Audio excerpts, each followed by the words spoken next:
गरुड़ पुराण की कथा आती है कि यमराज जी एक तोता को देख के हंस गए, तो तोता बोला कोई और हंस जाए तो बात बने भी, यमराज हंस रहा है।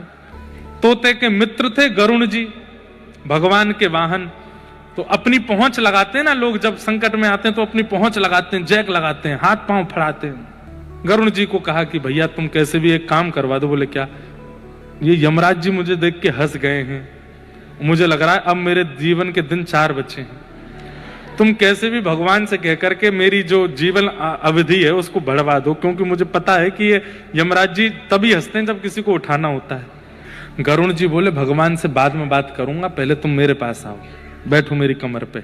गरुड़ जी उड़ा करके उनको 7 समुद्र पार एक गुफा में ले गए और वहां भीतर ले जाकर के छोड़ दिया। बोले यहां रहो, यहां कोई नहीं आएगा, और ये 2-4-10 दिन यहीं बैठे रहना, सब ठीक हो जाएगा अपने आप।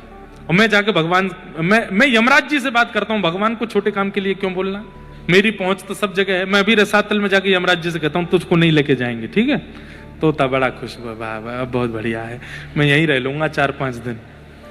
यमराज जी के पास गए सीधे गरुड़ जी। गरुड़ जी तो भगवान के वाहन है, सब खड़े होते हैं, उनको देख के यमराज जी बोले आइए आइए। कैसे आए? बोले हम बस एक बात कहने आए हैं, फिर हमको जाना है वैकुंठ। हमारा एक मित्र है तोता, वहां का, उसका ये नाम है। बोले अच्छा, तुम उसको देख के हंस गए थे परसों, क्यों हंसे थे? कोई योजना बन रही हो तो मत बनाना। अच्छा, उस वन के तोते के बारे में? बोले हाँ, मैं तो उसको देख के इसलिए हंस गया था, मैंने कि देखो कैसे कर्म की विधि, ये अभी यहां बैठा है और इसकी मृत्यु 7 समुद्र पार एक गुफा में बिल्ली के खाने से होगी, और मैं ये सोच के हंस रहा था कि ये 7 समुद्र पार पहुंचेगा कैसे। तभी यमराज जी बोले देखो देखो आ गया। पीछे देखा तो उस तोते की आत्मा आ रही थी, मर गया। गरुड़ जी बोले मैं ही छोड़ के आया था इसको। आप कौन से जन्म का अब भोग रहे हो आपको नहीं पता है भैया, वो नहीं टल सकती है।